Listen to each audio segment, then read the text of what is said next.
2026년에도 역시 AI가 대세입니다. 챗 GPT, 제미나이 누구나 사용은 하고 있는데 잘 사용하는 게 참 어렵거든요. 그래서 중소벤처 소상공인의 AI 활용 팁을 오늘 알려드리려고 하는데요. 아주 특별한 전문가분 모셨습니다. 소장님 인사 좀 부탁드립니다. 네, 안녕하세요. 네, 반갑습니다. 네, 안녕하세요, 반갑습니다. 복잡하고 어려운 AI 기술 쉽고 재미있게 설명드리는 김덕진 소장이라고 합니다.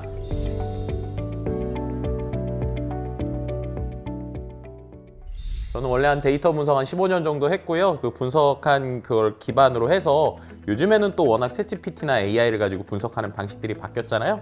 그래서 이 도구 갖고 어떻게 쓰는지 해보기도 하고 책도 쓰고 학교에서 강의도 하고 프로젝트도 하고 뭐 그러면서 지내고 있습니다. 네, 반갑습니다. 네, 초대해 제가 이제 유튜브에서도 정말 많이 뵀어요. 아, 네. 제가 사실 그 소장님 팬이거든요. 저는 이 그 챗 GPT, 제미나이 네. 이런 생성의 AI를 네. 소장님 유튜브 뭐 김미비형 TV, 네. 뭐 손에 잡히는 경제, 지식 인사이드 소장님 영상만 보고 배웠어요. 평상시에도 이렇게 텐션이 높으세요? 사람들이 얘기합니다. 네. 너 카메라 꺼졌을 때랑 너무 다르다 이렇게 얘기하는데 제가 보니까는 방송 계속 하셔도 돼요. 아닙니다. 먹고 살아야 되기 때문에. 공무원으로 계시면 안 될 것 같은데. 네. 네. 그래서 저는 이제 제가 들었던 그런 소장님한테 배웠던 팁들을 네. 저희 중소벤처 소상공인들도 업무하면서 또 기업 경영하면서 쓸 수 있는 팁들을 잘 설명해 주면 참 좋을 것 같습니다. 네네네, 네. 알겠습니다. 오늘 뭐 최대한 여러분들 도움될 수 있도록 꿀팁들 많이 드리도록 하겠습니다. 감사합니다. 네, 제가 최근 유튜브를 보니까 소장님께서 또 CES 다녀오셨더라고요. 맞아요. 이번에 이제 K벤처 스타트업들이 혁신상도 수상을 많이 했거든요. 맞아요. 그래서 가보셨던 어떤 분위기 좀 어땠는지 궁금합니다. 네, 일단은 뭐 말씀하신 것처럼 이번 CES 2016 뭐 한국의 존재가 그냥 압도적이었죠. 네. 뭐 347개 정도의 혁신상으로 알고 있는데 그 중에서 200개 넘게 한국 기업이 수상을 했고요.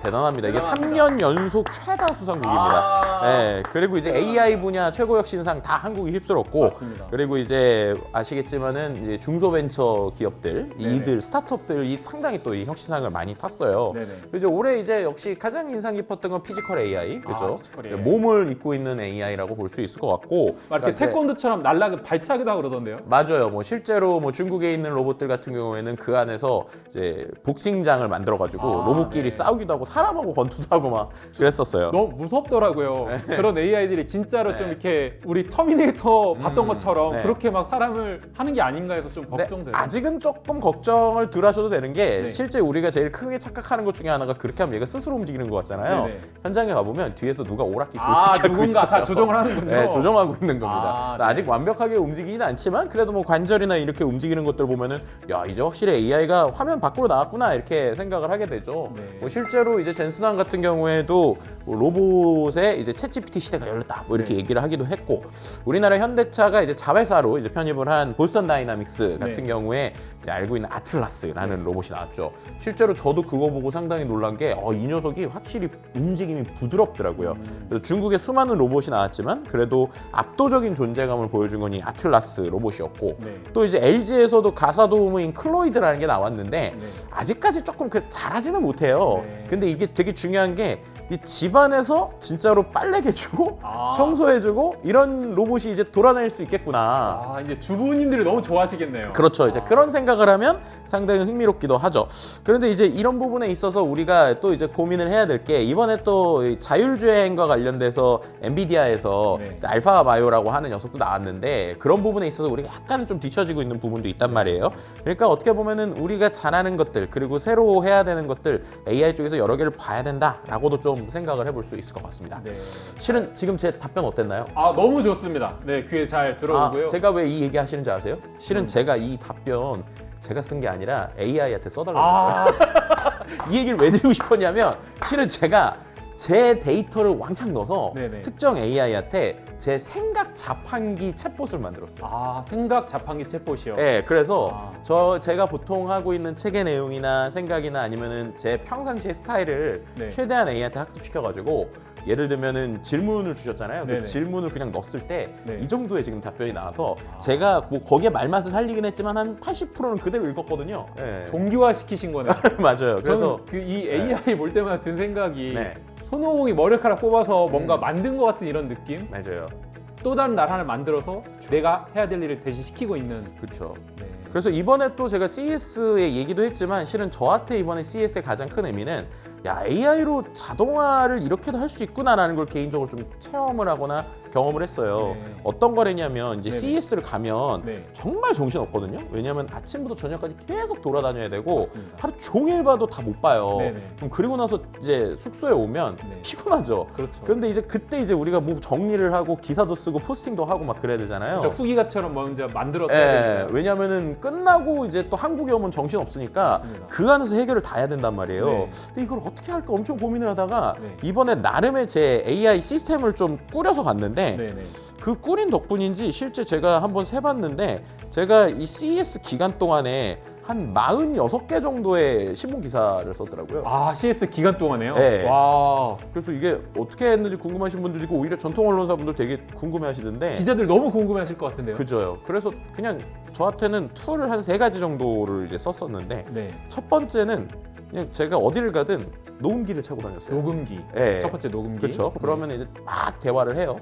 그러면 이제 숙소에 옵니다. 네. 숙소에 와서 이거를 변환해주는 툴들이 있거든요. 네. 예를 들면은 제가 썼던 툴은 이제 영문으로 돼 있는 건 오터.ai라는 툴하고, 오터.ai. 네, 그 다음에 이제 한국어로는 다글로라고 하는 앱을 썼는데, 다글로. 네, 뭐 그 외에 뭐 네이버에서 나온 클로버 노트도 있죠. 클로버 근데 이제 그 2개를 갖고 일단 쫙 텍스트를 만들어요. 네. 그 다음에 그거를 제미나이 같은데 주고 나서 네.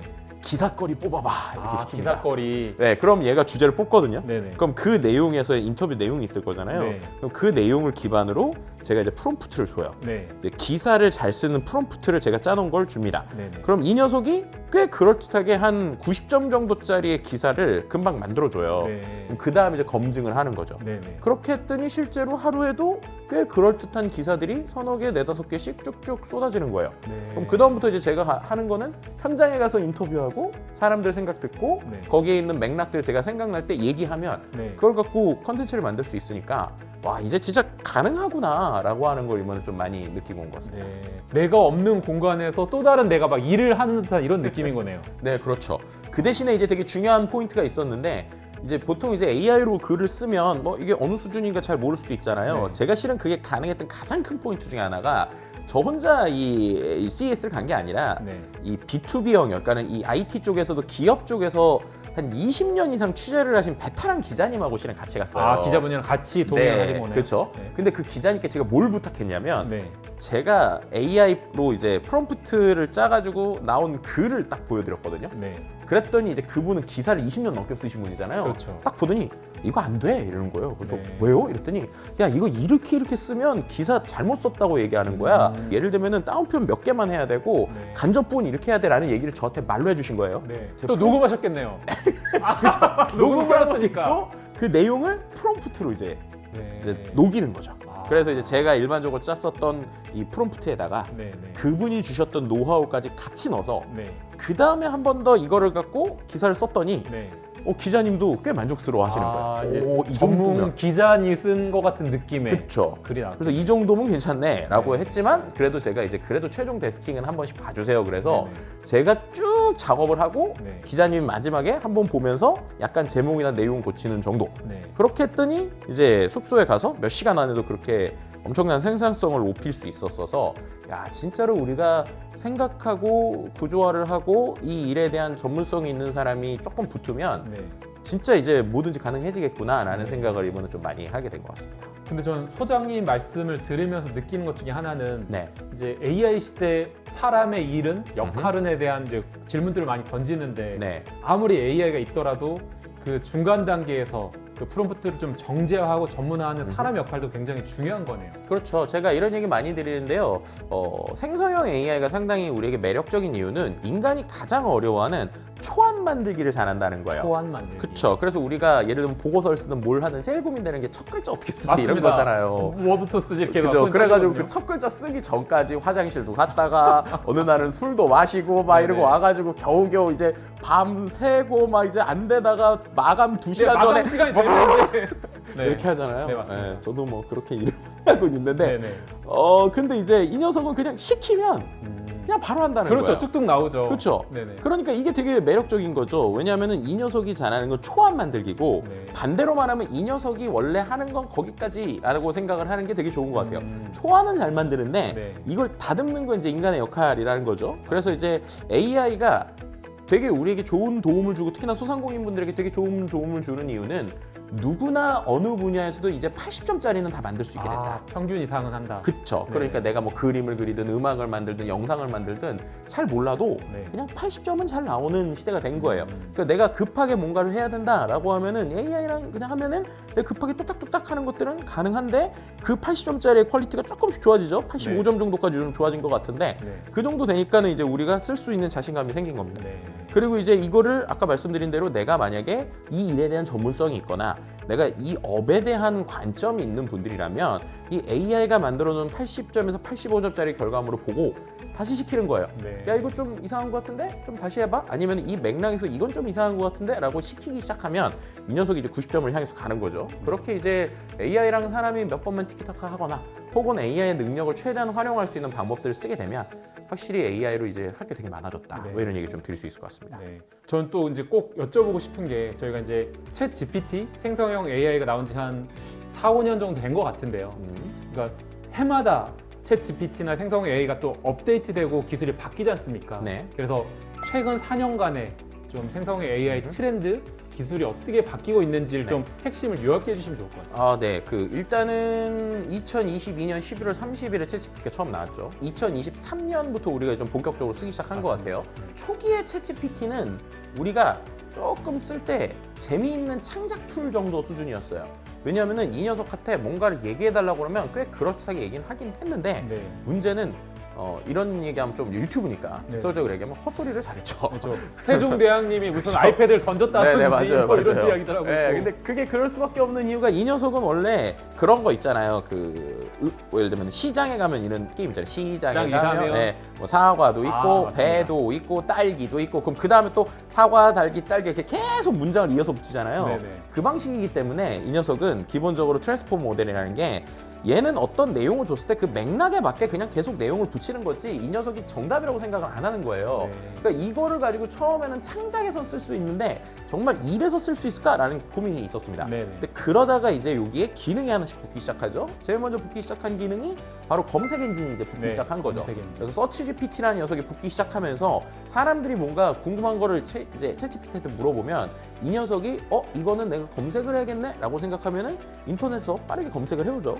검색을 해와서 답변을 하는데 얘가 그 근거를 제시하기 시작하니까 네. 중요한 건 이게 맞다 틀리다도 있지만 얘가 어디서 내용을 가져왔는지 확인할 수 있게 됐잖아요. 출처들을 이제 확인할 수 그렇죠. 있겠죠. 물론 출처를 확인해야 됩니다. 왜냐면 출처에서도 이제 좀 이상한 걸 갖고 올 수도 있기 때문에. 네네. 근데 어쨌든 그렇게 되니까 일에 쓸 수 있네라는 생각이 들기 시작을 했어요. 네. 그리고 이제 2024년 중반쯤 되니까 이제 AI가 단순히 글만 잘 쓰는 게 아니라 그림을 그리거나 영상에 대한 인식을 하기 시작하는 이른바 멀티모달이라고 하는 기능들이 들어가기 시작을 하죠. 그리고 멀티모달에서 제일 포인트는 이제 멀티미디어라고 생각하시면 되는데 멀티모달을 이제 좀 비유를 하자면 AI가 그림 따로, 글 따로, 영상 따로 공부를 했어요. 네. 그러니까는 글 주면 글만 했는데 네. 이제 AI가 똑똑해지고 좋아지니까 사람들이 무슨 시도를 한 거냐면 왜 책을 볼 때도 책에 그림하고 글자가 같이 있으면 네. 우리가 이 그림과 글자의 맥락을 보면 예를 들면 내가 글자를 보면 이 그림이 떠오르기도 하고 네. 그죠? 그림을 보면 그 밑에 글자가 떠오르기도 하잖아요. 네, 맞습니다. 혹은 이제 우리가 언어를 배울 때도 예를 들면은 언어가 뭔지 몰라도 이게 노트북이야, 노트북 이렇게 하면 이 이미지를 보고 노트북이구나 생각을 하게 되잖아요. 그런 식으로 데이터를 한 방에 밀어줘 주기 시작을 했는데 네. 그랬더니 얘가 좀 되기 시작을 하는 거예요. 네. 그래서 얘한테 글자를 주면 이미지를 그리기 시작하고 이미지를 갖고 글자 내용을 해석하는 이른바 멀티모달이 되기 시작을 하죠. 네. 그렇게 되니까 이제 우리가 이걸 갖고 막 되게 많은 장난을 치기 시작하는데 그 장난의 극단점에 있었던 게 2025년 3월에 우리를 그렇게 열풍시켰던 지브리 그림 그죠? 맞아요. 모든 카톡의 프로필이 다 지브리. 맞아요. 그 네, 지브리로 갔었죠. 네네. 그리고 이 지브리가 그 다음에 그 구글의 나노 바나나까지 이제 업그레이드가 그렇죠. 되면서 와 이제는 진짜 쓸만하네라고 네. 하는 결이 있었습니다. 네. 그리고 또 한 가지 이걸 빼놓을 수 없는데 바로 추론 기능이라는 게 생긴 기능. 거예요. 네, 추론이라고 하는 게 2025년을 어떻게 보면 뜨겁게 달궜다라고 네. 말씀드릴 수 있을 것 같은데 실은 이 추론 기능에 그 많은 사람들에게 지금 놀라움을 줬었던 것 중에 하나가 이제 2024년 말쯤에 GPT의 O1이라는 모델부터 추론을 하기 시작을 했거든요. 네. 이 추론을 하는 모델은 어떻게 됐느냐 사람하고 비슷해요. 그러니까 사람도 뭔가 질문이 있을 때 바로 질문하자마자 답변을 빡 하라고 그러면 네. 사람도 막 중언부언하긴 하지만 이제 좀 맥락이 없을 수도 있잖아요. 그렇죠.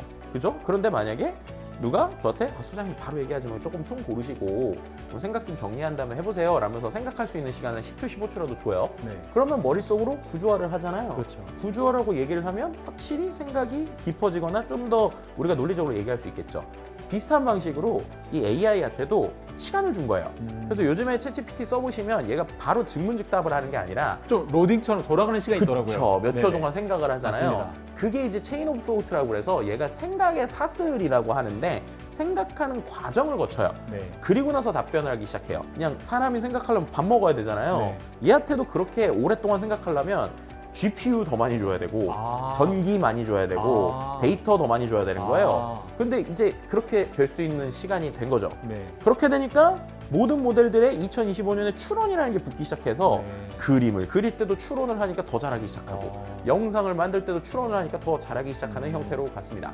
그리고 이제 최근에 2025년 중순부터 2026년에 되게 지금 화두가 되고 앞으로도 더 갈 게 이제 얘가 이제 어떻게 보면 인터넷 밖에 있는 정보와 그 다음에 이제 자기가 갖고 있는 정보로만 합쳐졌는데 이제 거기다가 제 개인에 대한 정보를 이제 합치기 시작을 하는 거예요. 아, 개인에 대한 정보요? 네, 뭐 예를 들면은 지금 이제 챗GPT 써보신 분들은 좀 느끼시겠지만 챗GPT가 예전보다 나를 되게 잘 안다라는 느낌 아마 느끼시는 분들이 있을 거예요. 네. 그걸 이제 해보실 수 있는 게 뭐냐면 챗GPT한테 너 나에 대해 알고 있는 내용을 기반으로 임팩트 있는 3줄 광고 카피를 만들어봐.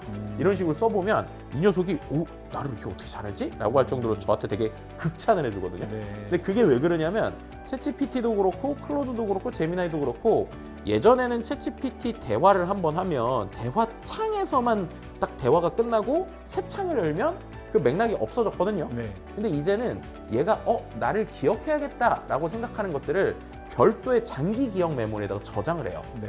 그러면은 이제 얘가 내 이름이 뭐고 나는 뭘 좋아하고 어떤 생각을 하는지 알고 있는 상황에서 대화를 하니까 이 대화가 예전보다 깊어지거나 혹은 만약에 내가 이 녀석으로 이제 쇼핑을 한다라고 하면은 제 맥락을 알아서 쇼핑을 추천해 준다거나 이런 형태들로 가는 거죠. 그래서 아마 2026년에는 본격적으로 우리가 에이전트라고 하는 녀석들이 우리에게 더 오는 거를 느끼게 될 거예요. 네. 예를 들면 AI, 챗GPT 같은 녀석이 단순히 대화하거나 보고서 써주는 걸 넘어서서 이 안에서 쇼핑을 하고 네. 이 안에서 상품을 추천받고 이 안에서 여러 가지의 사이트를 예약하는 이런 형태들로의 진화가 일어날 거다. 그러면 전 이 지점에서 여쭤보고 싶은 게 그러니까 너무 좋거든요. 나에 대해서 잘 안다. 네. 그럼 바로 연결되는 게 나에 대한 정보가 어디로 흘러가는 게 아닐까? 그쵸. 내가 입력했던 그 정보들이 그럴 염려는 없는 건가요? 충분히 그럴 수 있어요. 네. 그래서 이제 이런 얘기 꼭 드려야 되는데 그 빅테크들도 땅 파서 장사하는 거 아니잖아요. 그렇죠. 뭐 그렇죠. 흙 파서 장사하는 거 아니죠. 맞아요. 그래서 이제 어떻게 보면 SNS도 비슷하잖아요. 생각해 보시면 우리가 SNS 공짜로 쓰잖아요. 네네. 근데 공짜로 쓰면 거의 공짜로 쓰는 게 아닐 정도로 그들이 제 개인 정보를 갖고 돈을 엄청 벌죠. 예를 들면 광고라든지 네네. 뭐 영상에 대한 상품 소개라든지 네. 비슷합니다. 이 AI들도 무료로 쓰는 버전들 같은 경우에는 내 데이터를 갖고 뭔가를 좀 하거나 네. 그런 게 있어요. 그리고 챗GPT도 프로 버전, 그러니까 내가 개인으로 쓰는 버전에는 내 데이터를 가지고 이제 얘네들이 여러 가지로 학습하는 것들이 있고요. 그렇지 않은 기업용 버전 이상에서는 이제 그 학습에 대해서 차단되는 것들이 있습니다. 네. 그래서 버전마다 좀 체크를 해보시면 좋을 것 같은데 네. 내가 개인으로 쓰는데 내 데이터 주기 싫다라는 네. 분들이 있잖아요. 네네. 그런 분들은 챗GPT에서의 옵션을 하나 설명을 드릴게요. 네. 챗GPT 들어가셔서 설정에 가보시면 네. 데이터 제어라고 하는 옵션이 데이터 있어요. 제어. 네.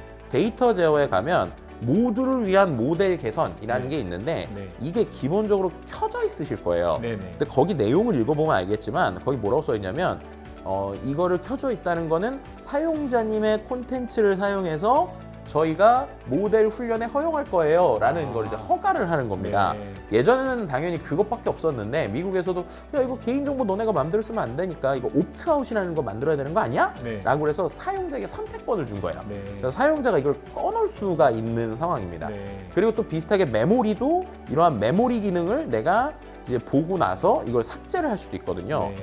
근데 이런 기능이 이제 구글에도 있고 이제 클로드에도 있는데 문제는 이렇게 되면 AI가 저를 잘 모르게 돼요. 그렇죠. 그러니까 이거를 또 싫어하시는 분들도 있어요. 그렇죠. 왜냐면 요즘에는. 이제 네. 계속 했던 말을 또 하고 또 해야 되니까 네. 기본 세팅값이 없으면 그렇죠. 그리고 얘가 나를 되게 어떻게 보면은 요즘에 또 AI랑 이제 밤마다 네. 외로워서 이제 대화하시는 분들이 많더라고요. 썸 타는. 네, 썸은 아니지만 제가 어제도 좀 듣고 온 건데 네. 혼자 사시는 분들이 밤에 혼술을 하시다가 네네. 이 AI랑 이렇게 대화를 하신대요. 네, 저도 종종 그런 분들 봤습니다. 그렇죠. 근데 네. 얘가 장기 기억 메모리가 좋다는 건 어제 얘기한 거나 얼마 전에 얘기한 나의 어려움을 얘가 공감을 해주거든요. 그렇죠. 그런데 이런 정보들을 다 끄면 네. 얘가 그냥 극티처럼 그렇죠. 그렇구나 이러는 거예요. 아. 그래서 결국 그 안에서 트레이드오프가 일어나는 건 어쩔 수 없지만 네네. 어쨌든 내가 개인정보를 좀 관리해야 된다라는 이런 옵션들을 좀 잘 보시는 게 좋지 않을까 네. 이런 생각이 듭니다. 알겠습니다.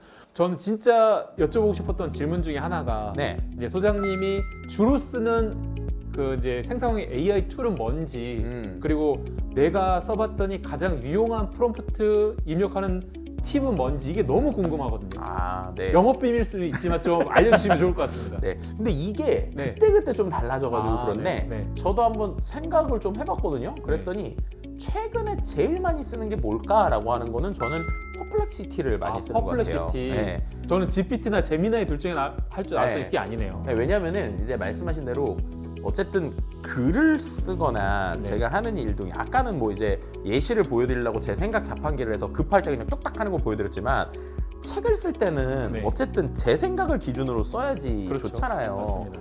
그런데 이제 책을 쓸 때 제 머릿속에 있는 내용 중에 혹시 잘못된 내용이 있을 수도 있잖아요. 그렇죠. 그래서 저는 그걸로 팩트 체크할 때 아, 퍼플렉시티를 팩트 많이 체크. 써요. 아, 네. 네네. 왜냐면 퍼플렉시티가 다른 툴들보다는 이 AI 검색 툴이 되게 많이 있거든요. 네. 근데 이제 말씀하신 대로 시간도 없는데 어떻게 책을 쓰세요? 이런 분들이 있는데 저는 요즘에 책을 말로 씁니다.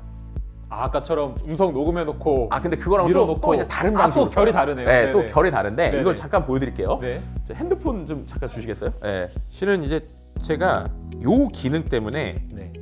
아이폰을 안 쓰고 갤럭시를 씁니다. 아, 저도 갤럭시 씁니다. 아, 소장님.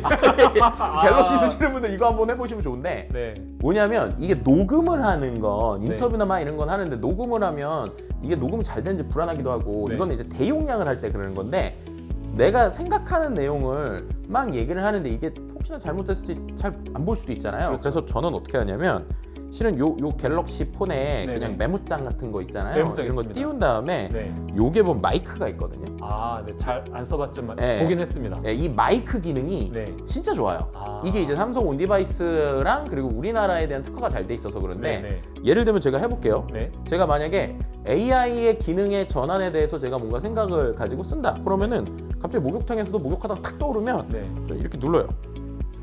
최근에 생성형 AI의 변화는 우리에게 놀라움을 주고 있는데요. 실제로 이 변화를 크게 세 단계로 볼 수 있습니다. 이른바 생성형 AI의 진화, 두 번째로는 에이전트 AI의 진화, 세 번째로는 피지컬 AI의 진화죠. 이런 식으로 제가 얘기를 하면 이 녀석이 너무나도 실시간으로 글을 너무너무 잘 오, 써주는 네, 걸 너무 볼 수 잘 쓰고 있어요. 있어요. 네. 그렇죠. 제가 네. 말로 하는 것보다도 훨씬 빠르게 이렇게 정리가 되는데 자, 이러한 변화를 우리가 어떻게 바라봐야 될까라고 하면은 어떻게 보면 우리에 있는 이런 프로그램들 중소벤처기업부에서 하는 머니 포차를 보시면 여러분들의 지식이 쑥쑥 올라갈 겁니다. 이런 식으로 쓰는 거예요. 멘트 너무 좋은데요?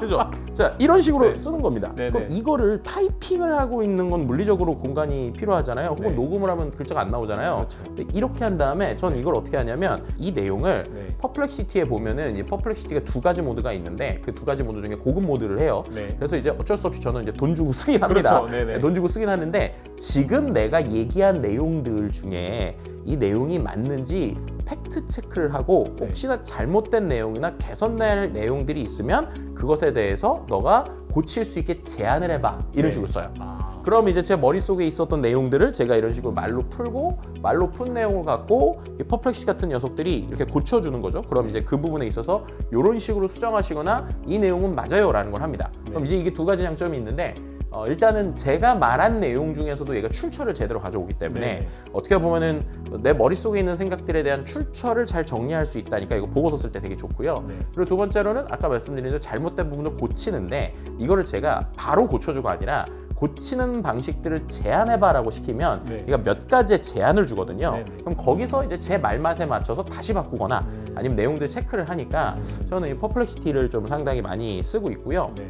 퍼플렉시티 말고 아까 말씀드렸던 레이저라고 우리가 보통 표현하죠. 뭐 챗GPT나 제미나이나 클로드나 그록 네 가지 중에서는 이것도 맨날 달라지긴 하는데 최근 한 달 동안은 클로드를 되게 많이 쓴 것 같아요. 클로드요. 예, 왜냐하면 이 클로드가 말맛을 잘 살려요. 말맛을. 예, 그러니까는 약간 이런 표현하면 좀 그렇긴 한데 되게 AI가 썼는데 사람처럼. 사람이 쓴 느낌. 이러고 사람들 기대하고 있거든요. 너무 AI 같은 그런 그죠, 느낌 말고. 그죠. 사람이 쓴 듯한 느낌을 이 클로드가 되게 잘 내요. 그래가지고 이제 클로드를 좀 많이 쓰기도 하고 이제 이따가도 좀 설명드릴 거긴 한데 저는 이제 실제로 요즘에 프롬프트를 제가 직접 안 짜고 AI 많이 시키거든요. 네. 근데 AI한테 프롬프트 시킬 때 이 클로드가 또 프롬프트를 잘 짜요. 아. 그래서 그런 것들 때문에 네. 프롬프트 짜거나 말맛 바꾸는 그러니까 네. 맨 앞에 작업하고 네. 맨 뒤에 작업을 클로드를 좀 많이 쓰고 네. 그리고 중간 작업은 그때그때 맞춰서 뭐 필요하면은 챗GPT를 쓴다거나 네. 제미나이를 쓴다거나 뭐 네. 이런 식으로 좀 하고 있죠.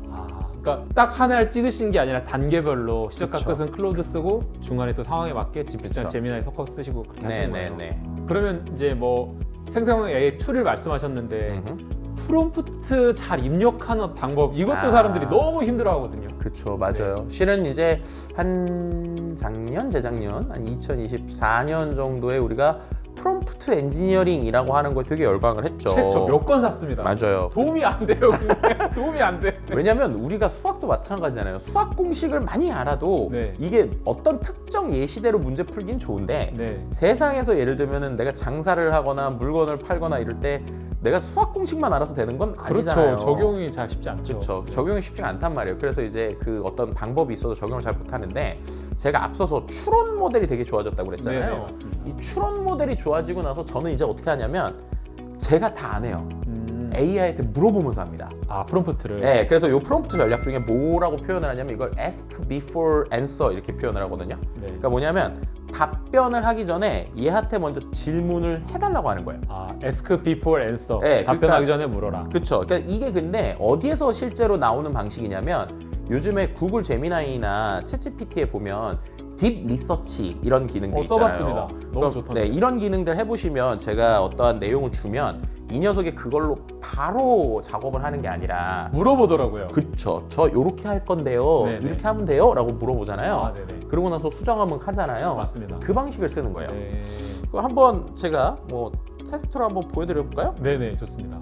제가 챗GPT를 쓸 때 저는 이제 기본적으로 설정을 어떻게 하냐면 챗GPT에서 오토로 놓기도 하지만 일반적으로 띵킹을 놔요. 띵킹을. 띵킹. 예, 왜냐하면 이게 이제 생각을 하니까. 네. 근데 얘를 또 생각 중을 여러 가지로 하면 너무 오래 걸려서 네. 그냥 이제 표준으로 해놓습니다. 네. 이거 같은 경우 이제 챗GPT 유료 버전에서 되는 거죠. 네. 그리고 나서 제가 이제 한 줄 정도 좀 써보려고 하는데 일단은 챗GPT 쓸 때 많은 분들이 아시겠지만 역할을 주면 좀 잘해요. 맞습니다. 그래서 이제 역할을 뭐 주는 것들 뭐 복잡하게 줄 필요는 없고 그냥 제가 너는 소셜미디어 마케팅 전문가다라고 쓰고 네. 요게 이제 중요한데 소셜미디어 게시글을 이제 너한테 써달라고 얘기를 할 거야라고 하면서 그 전엔 이제 이렇게 써줘라고 되게 디테일하게 썼잖아요. 맞습니다. 그게 아니라 역으로 얘한테 물어보는 거예요. 네. 답변하기 전에 더 나은 컨텐츠를 쓰기 위해서 너가 나한테 명확화 질문 혹은 명확하게 질문을 다시 해줘 네. 라고 시키는 거예요. 네.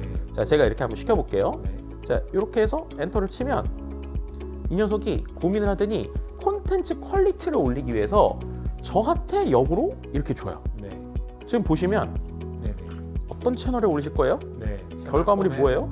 네. 목적이 뭐예요? 그렇죠. 타겟이 뭐예요? 네. 서비스 핵심이 뭐예요? 네. 톤 브랜드는 뭐예요? 엄청 디테일하게 주죠. 네. 그러니까 이런 걸 내가 프롬프트를 직접 쓰는 게 아니라 네네. 마치 전문가한테 우리가 일을 맡기는 것처럼 네네. 이렇게 시키는 거예요. 네. 그럼 이제 이 내용들을 채워주면 되는 겁니다. 네. 뭐 예를 들면 저희 걸로 한번 해볼까요? 어떤 채널에 올리고 싶으세요? 저희 무조건 중소벤처기업부 머니포차 유튜브 채널이죠. 그렇죠? 그럼 네네. 글이니까 네. 유튜브 커뮤니티에 올린다고 써볼게요. 네. 자, 원하는 결과물의 형태는 캡션, 카드뉴스, 쇼폼, 대본, 쇼폼입니다. 쇼폼이 대세죠. 영상 대본으로 해보겠습니다. 영상 대본, 그죠? 쇼폼이면 이제 유튜브 커뮤니티도 있지만 유튜브 채널에 올릴 쇼츠, 쇼폼, 그죠? 네, 쇼폼 맞습니다. 이렇게 써볼게요. 네. 목적은 뭘까요? 이번 게시글의 1순위 목표.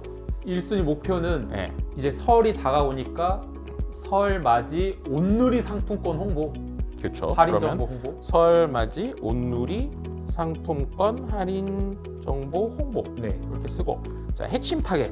핵심 타겟은 네. 주부님들, 장을 봐야 되는 30대에서 50대 사이 주부들, 그렇죠? 자, 이들이 지금 겪는 딱 한 가지 고민이 뭘까요? 얘가 이런 거 다 이렇게 해놓죠. 네. 물가가 너무 비싸. 조금 싸게 살 수 없을까? 싸게 살 수 없을까? 이런 것들 그냥 하나씩 얘가 주는 대로 생각을 채워주면 되는 거예요. 네. 이게 마치 이제 실제로 우리가 혼자서 일을 하지만 정말 팀플레이 하는 것처럼 그렇죠. 이렇게 느껴지잖아요. 네. 그죠? 묻고 답하고 이렇게 그죠? 하네요.